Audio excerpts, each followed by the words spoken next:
आइए,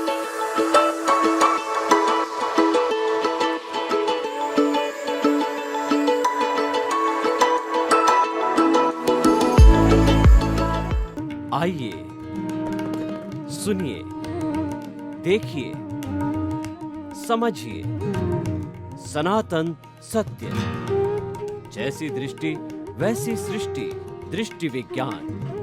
कुदरत, कुदरती रचना एवं कुदरत के कानून से शाश्वत सुख की प्राप्ति। जोधपुर के परम पूज्य महात्मा उपासक प्रोफेसर डॉक्टर सोहन राज तातेड़ के निर्देशन में सनातन सत्य। जैसी दृष्टि वैसी सृष्टि, दृष्टि विज्ञान।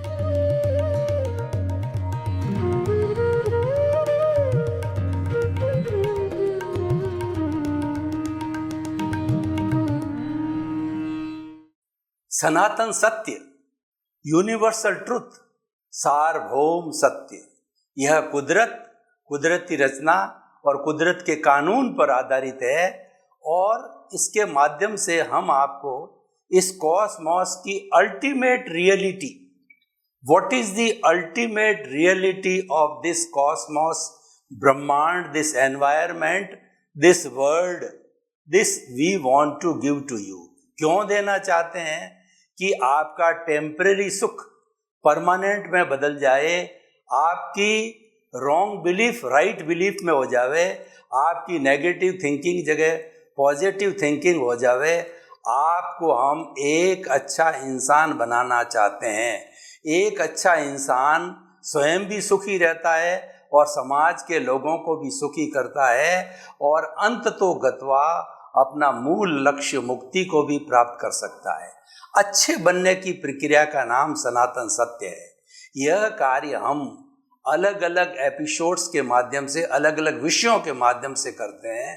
तो आज का हमारा बहुत ही सुंदर व्यवहारिक और आध्यात्मिक विषय है शुभस्य शीघ्रम।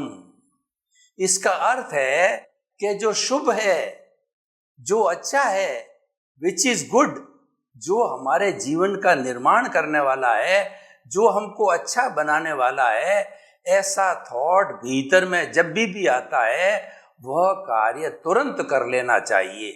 कर्मठ व्यक्ति कभी भी मुहूर्त का इंतजार नहीं करता। जो लोग आगे से आगे लिंगर ऑन करने वाले होते हैं वो कहते हैं आज सोमवार है, आज शनिवार है, आज अच्छा नहीं है, आज तिथि टूट रही है, आज सोमवती अमावस्या है। इस तरीके के वो अलग अलग बातें करते हैं और समय चला जाता है और कई बार तो क्या होता है कि मन की बात मन में ही रह जाती है। इसीलिए तुरंत जब भी अच्छा विचार आवे तुरंत बुना लो, क्योंकि अच्छा विचार आया उसके पीछे कोई न कोई कारण है। In this cosmos there is some cause behind the every effect. Without the cause there is no effect at all. This is the law of nature and this is the universal truth. सनातन सत्य, सार्वभौम सत्य यह है जो हम आपको देने जा रहे हैं। तो इसीलिए शुभस्य शीघ्रम को मैं दो भागों में बांटता हूँ। एक भाग तो हमारा व्यवहारिक पक्ष है, दूसरा है हमारा आध्यात्मिक पक्ष है। देखिए, इंसान जब जन्म लेता है तो कुछ चीजें वो साथ लेके आते हैं, क्योंकि हम आत्मा में विश्वास करते हैं। जो व्यक्ति आत्मा में विश्वास करता है वह पुनर्जन्म में, कर्मों में, पुण्य पाप में, सुख दुख में और मोक्ष वगैरह, आज मुक्ति, मोक्ष, बंधन, इन तत्वों में विश्वास करता है। और जो आत्मा में विश्वास नहीं करे उसके लिए भीतरी जगत होता ही नहीं है, अध्यात्म जगत होता ही नहीं है। अध्यात्म विज्ञान, जैसा कि हमने आपको परिभाषित किया कि भौतिक विज्ञान है वो 5 इटर्नल तत्वों को, 5 इटर्नल सब्सटेंसेज, जिसको विज्ञान ने भी सहमति दी है। तो मैं वैज्ञानिक आधारित उन 5 तत्वों की बात करता हूँ जो कि फिजिकल है और जिनको भौतिक विज्ञान ने सहमति दी है। वो है अजीव, मोशन, रेस्ट, टाइम और स्पेस। ये 5 तत्वों को सहमति देने वाला भौतिक विज्ञान कहलाता है। और जहाँ पर अध्यात्म विज्ञान का इंट्रोडक्शन हो जाता है, वहाँ पर एक छठा तत्व जुड़ जाता है, क्योंकि भौतिक विज्ञान बाहरी विषयों पर काम करता है, वो पुद्गल पर कार्य करता है। भौतिक विज्ञानियों का लक्ष्य है सत्य को प्राप्त करना, और आध्यात्मिक विज्ञानियों का लक्ष्य है कि आत्मा को प्राप्त करना, अपने स्वरूप को प्राप्त करना। मैं कौन हूँ, मैं कहाँ से आया हूँ, मुझे कहाँ जाना है, इन चीज़ों का अन्वेषण करना, खोज करना, रिसर्च करना, और मूल बात है सत्य की खोज करना। दोनों का, भौतिक विज्ञानी आध्यात्मिक विज्ञानी है, दोनों का लक्ष्य एक ही है, लेकिन उनकी कार्य पद्धति अलग अलग है। क्योंकि भौतिक विज्ञानी पुद्गल पर काम करते हैं, अतः वो बाहरी लेबोरेटरी पर काम करते हैं, और पुद्गल के अंदर अभी 106 तरह के सब्सटेंस वैज्ञानिकों ने जो निकाल रखे हैं उनके ऊपर काम करता है। और भौतिक विज्ञानी होता है वो अपने शरीर को लेबोरेटरी बनाता है, और इस शरीर के अंदर ये खोज करता है। वो इंद्रियों से चलता है, इंद्रियों के बाद मन तक आता है, मन से बुद्धि तक आता है, बुद्धि से चित्त तक जाता है, और चित्त से आत्मा तक पहुंचता है, और वह खोज करता है। और वो खोज सारी आत्मा की प्रेजेंस से होता है। छठा जो तत्व अध्यात्म विज्ञान के अंदर जोड़ा गया है वो है हमारा चेतन तत्व। चेतन तत्व की हाजिरी के बिना ये सारी बात नहीं होती। मैं आपको एक उदाहरण देना चाहता हूँ कि सबसे बड़े वैज्ञानिक आइंस्टीन हुए हैं, और वो जीवन भर जो है भौतिकी लेबोरेटरी पर कार्य करते रहे, और उन्होंने सैकड़ों जैसे बिजली के बल्ब का है और जो है एनर्जी का है, बहुत से उन्होंने आविष्कार किए। इसीलिए वो आज एक जाने माने वैज्ञानिक है। लेकिन अंत समय में उन्होंने अपनी वसीयत में लिखा कि मेरा अगला जन्म जो है किसी आध्यात्मिक कुल में हो, और मुझे कोई आध्यात्मिक गुरु मिले। मैं मेरी स्वयं की पहचान करना चाहता हूँ, मैं स्वयं की खोज करना चाहता हूँ। यानी वो चेतन तत्व पे काम करना अगले जन्म के लिए चाहते थे, ऐसा उन्होंने वसीयत में लिखा। क्योंकि हम आपको बतावें कि कितना ही बड़ा वैज्ञानिक हो, क्या वह क्या वो मुर्दावस्था के अंदर जो है वो आविष्कार कर सकता है? कितना ही बड़ा व्यक्ति हो, उसके भीतर अगर मान लो आत्मा नहीं है, चेतन तत्व नहीं है, तो क्या वह कार्य कर सकता है? जो भी बड़ा से बड़ा कार्य विश्व का वो कर रहा है, वह इस चेतन की हाजिरी से कर रहा है। तो हम आपको बता रहे थे बाहरी जगत और भीतरी जगत, और बाहरी जगत में हमने अध्यात्म और भौतिकवाद की जो है चर्चा की है। अब देखिए, बाहरी जगत जो होता है वो हमारा कमिटेड जगत है। यानी we have got no freedom of changing our this outer world, because this is the action to the reaction what we have earned in the last life. ये उसकी ध्वनि प्रतिध्वनि है। पिछले जन्म के अंदर आज मैं सोहन राज नाम का व्यक्ति हूँ, पिछले जन्म में यशवंत राज का व्यक्ति था, यशवंत राज नाम का व्यक्ति था। और जैसे मैंने एक सनातन सत्य आपको बता दिया कि आत्मा की हाजिरी के बिना कोई कुछ भी संचालन नहीं हो सकता है, और वह तो मात्र जड़ है, वो तो मात्र मुर्दा है, उसकी हम बात नहीं करते हैं। कोई जीवित प्राणी यानी वो सजीव प्राणी है, वो एनिमेट है, और वह जीवित प्राणी है, वो सभी तरह की क्रियाएं करता है, और उसके अंदर सभी के अंदर वही चेतन तत्व है। सामान्य दृष्टि से 84 लाख जीवा योनि के अंदर एक सा चेतन तत्व है, चाहे राम का हो, चाहे कृष्ण का हो, चाहे महावीर का हो, चाहे 24 तीर्थंकर का हो, आपका मेरा हो, घोड़ा गधा ऊंट बैल गाय चींटी वायरस। जो कोरोना वायरस में भी वही सोल है जो आप में और मेरे में है। लेकिन जो ये विविधताएं दिखाई देती है, उस विविधताओं का कारण जो मैं आपको बताना चाहता हूँ वो है अपना what we have earned in the last life.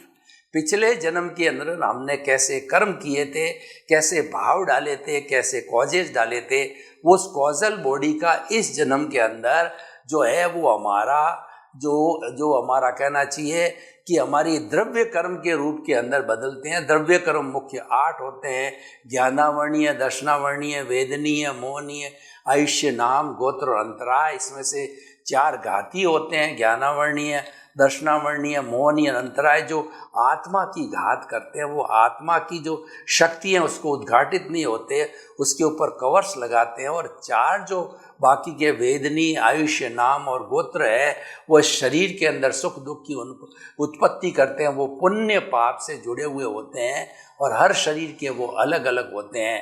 तो वो तो भोग लिए जाते हैं, भुगतान के लिए होता है। जो मैंने आपको बात बताई थी ना, कमिटेड की बात, वो कमिटेड की बात इस बॉडी से जुड़ी होती है कि पिछले जन्म में यशवंत राज था तो कमिट करके आया, यशवंत राज तो मर गया और इस जन्म में उसी आत्मा की साक्षी से, हाजिरी से सोहन राज बना। अब मैं कई चीज़ें भूल गया क्योंकि वो तो करने वाला चला गया, लाइबिलिटी करने वाला चला गया। जैसे कि देखिए, प्रजातंत्र के अंदर सरकारें आती है और जाती है। कुछ सरकारें निर्णय जो है इनकम का लेती है, कुछ सरकारें निर्णय का जो है वो लोगों की भलाई के लिए खर्चे का देती है, खजाना खाली कर देती है। तो आने वाली सरकार कहती है, पुरानी सरकार ने तो खजाने लुटा दिए और हमको वसीयत के अंदर खाली खजाना मिला है, तो हम जनता की किस तरीके से बिना जो पैसे के सोर्स से जो है उनको सुविधाएं प्रदान करें। करने वाला कोई, भुगतने वाला कोई, ये एक बड़ा डायलेमा है, ये बहुत बड़ा कंफ्यूजन है जो कि पूर्व जन्म का और वर्तमान समय का होता है। इसीलिए हम इस भ्रम के अंदर रहते हैं कि ईश्वर हमको ये किस बात की सजा दे रहा है, कर्म हमको किस बात की सजा दे रहा है, क्योंकि आपने तो किया नहीं है, करने वाला कोई और था। लेकिन आत्मा की हाजिरी वही है, भूत भविष्य और वर्तमान के अंदर आत्मा वही रहती है। अगर ये सोहन राज नाम का पुतला अभी चार्जिंग करके और नेक्स्ट बर्थ के अंदर मोहन राज बनेगा, तो मोहन राज जो है नया प्राणी आ गया, लेकिन हमारी जो आत्मा वही है और उसके साथ में ये कॉजल बॉडी जैसे डाली थी वो चलती रहती है। तो ये आवागमन है, संसार की साइकिल है, चलती रहती, करने वाला कोई, भोगने वाला कोई, लेकिन आत्मा अजर है, अमर है, अविनाशी है। उसकी विटनेस है। उसकी विटनेस क्यों है कि अनादि अनंत काल से जड़ से जो है वो जुड़ गई। क्योंकि जो सांख्य दर्शन वाले क्या कहते हैं, प्रकृति और पुरुष की बात है। पुरुष होता है एकदम विशुद्ध शुद्ध रूप में अनंत शक्तिशाली वाला होता है, लेकिन जो ये संसार है, जो ये माया है, जो प्रकृति है, प्रकृति व्यक्तिगत भी होती है और प्रकृति हमारी नेचर माँ भी है जो हमारा पालन पोषण करती है। तो जब ये जो है शुद्ध आत्मा जो है पुरुष है, जब उसके ऊपर जो है प्रकृति की छाया पड़ जाती है तो वो उससे मोहित हो जाता है। मोहित होने के कारण वह अशुद्ध हो जाता है। तो ये जीव जो है इस प्रकृति कहिए, कर्म शरीर कहिए और ये जड़ पदार्थ कहिए और इंद्रिय सुख कहिए, उसके कारण जो ये दूषित हो गया, इस कारण इसको बार बार जो जन्म लेना पड़ता है और विटनेस देनी पड़ती है, अपनी हाजिरी देनी पड़ती है। ये उसकी विवशता है। ये जो भीतर मूल स्वरूप में शुद्ध आत्मा बैठा है, ये तो मुक्त अवस्था में ही है।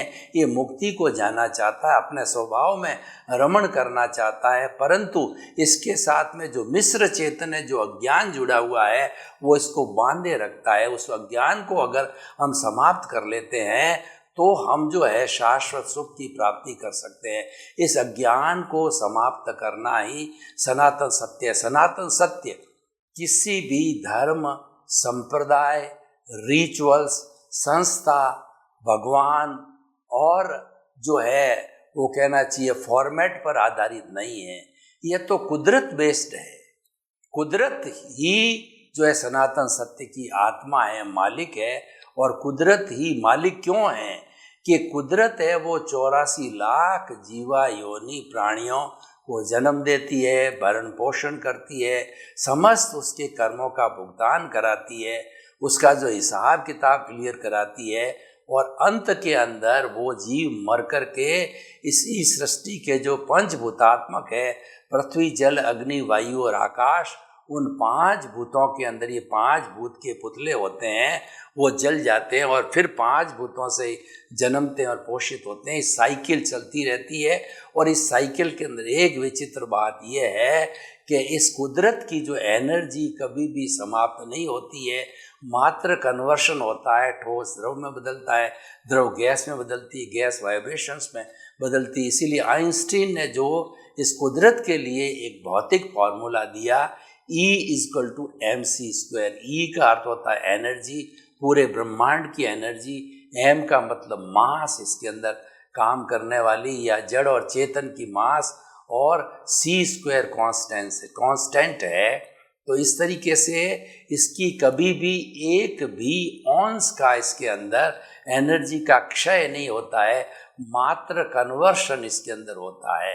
तो हम ये आपको कहना चाह रहे थे, ये हमारा बाहरी जगत है और बाहरी जगत के अंदर हमारी लाइबिलिटी है। तो हम कुछ लेके आए होते हैं और वो हमारी मन वचन काया की बैटरी है, पूर्व जन्म में हम चार्ज करके लेके आते हैं और इस जन्म में वो डिस्चार्ज होता है। मैं आपको उदाहरण देना चाहता हूँ कि जो मोबाइल है उसकी आपने बैटरी देखी होगी, वो मोबाइल की बैटरी 1% पे जाके 0 हो जाती है, मोबाइल मौन हो जाता है, डेड टाइप हो जाता है। तो हम बैटरी को पुनः चार्ज करते हैं, 1% से 100% तक चार्ज किया जाता है और फिर वो बैटरी अलग अलग मोबाइल के हिसाब से जितना यूज़ लो वो घंटों घंटों चलती है। तो ये चार्ज और डिस्चार्ज का फॉर्मूला जो मोबाइल की बैटरी में है, वही फॉर्मूला हमारी आत्मा के साथ में जुड़ा हुआ प्रतिष्ठित आत्मा का है, कॉजल बॉडी का है, अज्ञान का है। हमारी मूल स्वरूप आत्मा तो निष्क्रिय है, वो कुछ नहीं करती है। तो जितना पुरुषार्थ किया जाता है, चाहे रियल हो चाहे रिलेटिव हो, वो पुरुषार्थ करने वाली प्रतिष्ठित आत्मा है, जिसके अंदर फैक्ट्री होती है एक, वो कहलाती है कि मन बुद्धि चित्त और अहंकार, वो अंतःकरण कहलाता है। उससे कर्मों का जो है चार्ज होता है, डिस्चार्ज होता है। और जब ये हमारी एकदम समाप्त हो जाती है, जब हम जो है वो रियल पुरुषार्थ करते करते और कॉजेज नए नहीं डाल करके पुराने कॉजेज जो कि बर्फ की शिला की तरह जमे हुए हैं, उनका सारा भुगतान क्लियर करके जब वो कॉजल बॉडी, वह अज्ञान, वह कार्मण शरीर, लिंग शरीर जब 0 हो जाता है, तो ये आत्मा अपने मूल स्वरूप में सिद्ध बुद्ध मुक्त होकर के सिद्ध शिला में विराजमान हो जाती है और वह स्वयं एक ईश्वर का रूप है ही और वो रहती है। तो हम ये बात, हमने सारी बात जो है भौतिक जगत की बात करी, अब हम अध्यात्म जगत की बात करते हैं कि शुभस्य शीघ्रम जो है वो दोनों ही मामलों में लागू होता है। कि अगर आपके बाल बच्चे बड़े हो गए हैं या बाल बच्चों को आपने जन्म दिया है, तो जन्म देते ही उनकी पढ़ाई की, लिखाई की, उनके पैरों पर खड़ा होने के लिए उनके नाम के अलग अलग अकाउंट बना दीजिए और उसके अंदर रेगुलर सेविंग करिए, 1000, 2000, 5000 जितनी आपकी इनकम है मंथली, उसमें रेगुलर डालते रहिए। और हमारी सरकार ने जो सुकन्या समृद्धि योजना और कितनी कितनी योजनाएं लागू की है बच्चों की शिक्षा की, अगर आप बच्चा जन्म लेते ही जो है आप उसके अकाउंट के अंदर पैसे डालो, तो वह जब डिग्री करके पीजी करके आ जाता है, तब तक उसकी सारी पढ़ाई का भरण पोषण उस अकाउंट से जो है वो इंटरेस्ट से होता रहता है। ऐसी बहुत सी योजनाएं, तो ये हमको प्लानिंग करनी पड़ती है, क्योंकि हमने बच्चे को जन्म लिया, उसको अच्छा इंसान बनाना, उसको पैरों पर खड़ा करने की सोली रिस्पॉन्सिबिलिटी पेरेंट्स की है, क्योंकि जन्म उनमें दिया, उन्होंने दिया है। उसका जो उसमें कोई भी योगदान है किसी पड़ोसी का, बाहरी व्यक्ति का, रिलेटिव का, दादा का वगैरह का उतना नहीं है। वो सपोर्टर हो सकते हैं, शुभ चिंतक हो सकते हैं। तो ये सारा बाहरी जगत के अंदर शुभस्य शीघ्रम, जो भी अच्छे काम जो मैं बता रहा हूँ, गिना रहा हूँ आपको, वो कार्य कर देना चाहिए।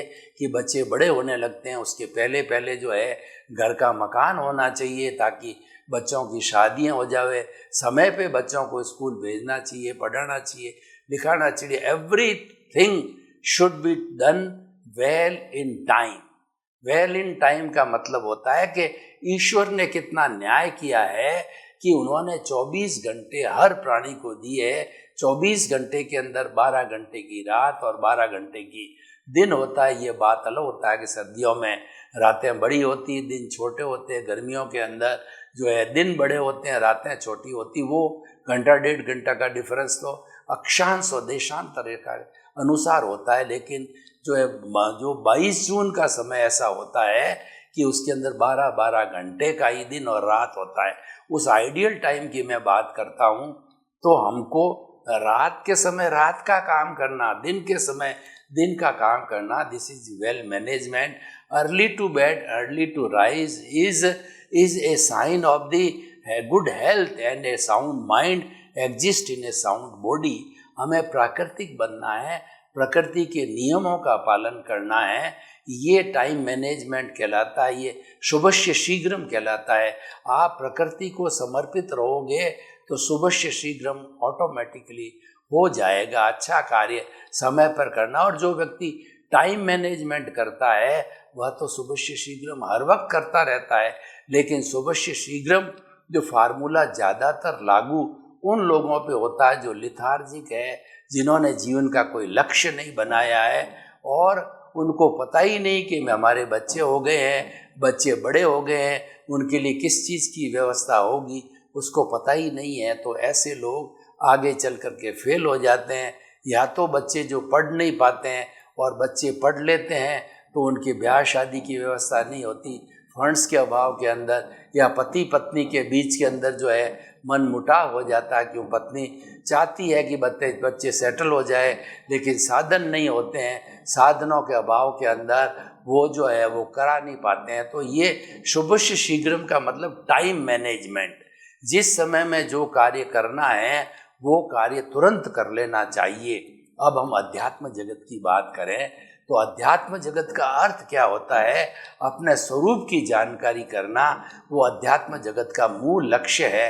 लेकिन ये अध्यात्म जगत का जो है ये कार्य भी समय पे किया जाना चाहिए। समय पे करने का अर्थ क्या होता है कि बहुत से लोग तो क्या कहते हैं कि काल करे सो आज कर। अच्छे लोग कहते हैं काल करे सो आज कर, आज करे सो अब, और पल में प्रलय होएगी और बहुरी करेगा कब। शुभस्य शीघ्रम, जो अच्छा काम है तुरंत कर डालो, उसमें पल भर की भी देरी मत करो।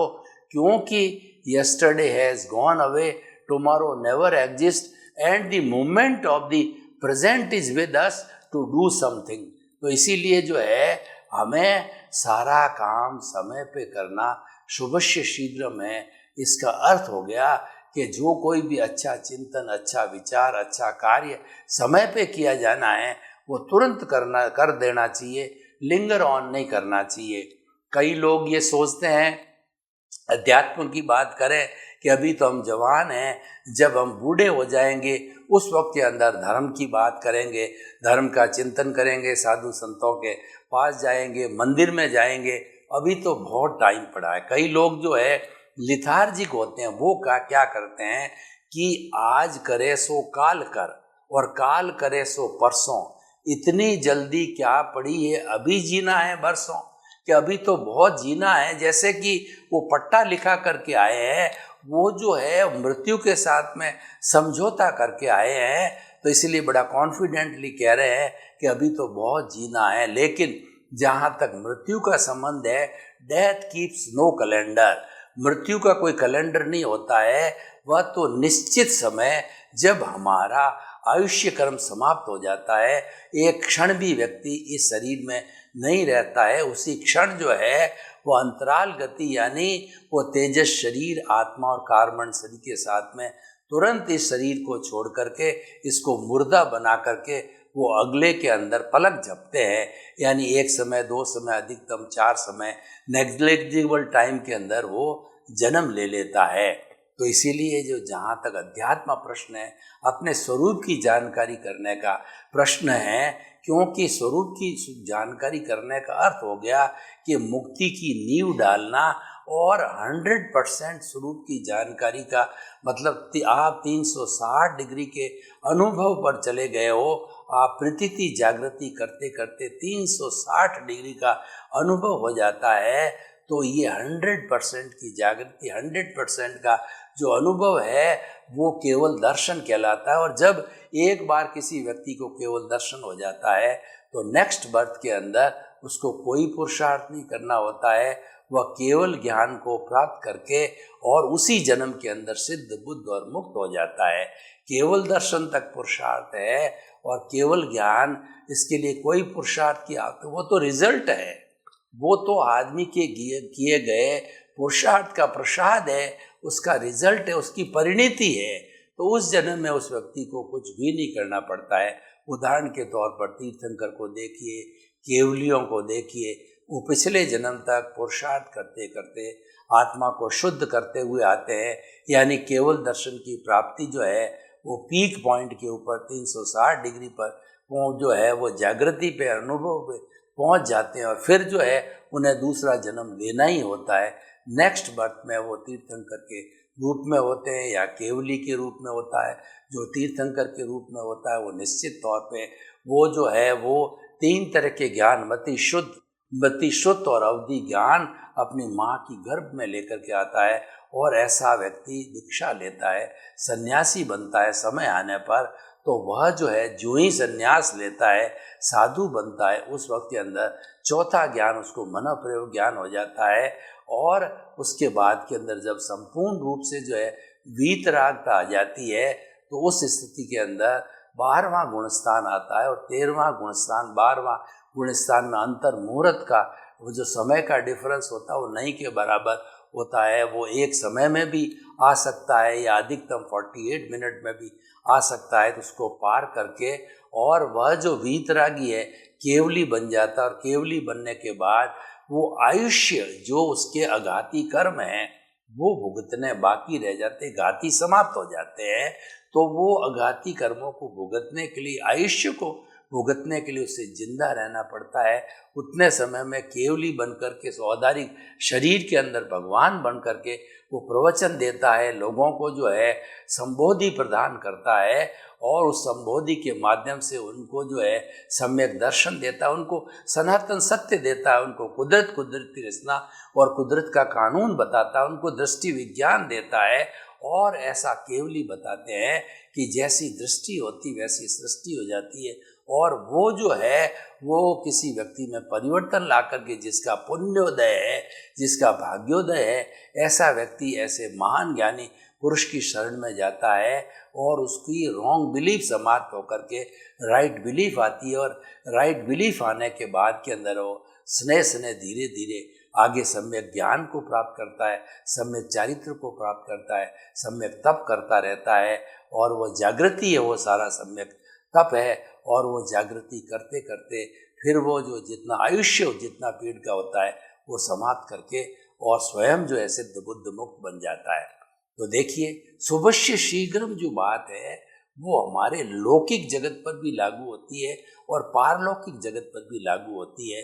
तो हम निष्कर्ष की भाषा में ये कहना चाहते हैं, कोई भी अच्छा कार्य, समय पे किया जाना वाला कार्य वो निश्चित रूप से हो जाना चाहिए। उसको आगे के लिए लिंगर ऑन नहीं करना चाहिए, क्योंकि अगला समय आए या न आए। तो ये जो आप सभी के प्रति मंगल भावना, शुभ कामना, जो सब सर्वे भवन्तु सुखिनः सर्वे सन्तु निरामया, लोक के सब जीवों को सुख मिले, शांति मिले, आनंद मिले, प्रेम मिले और सबको मुक्ति मिले, आप सभी के प्रति मंगल भावना।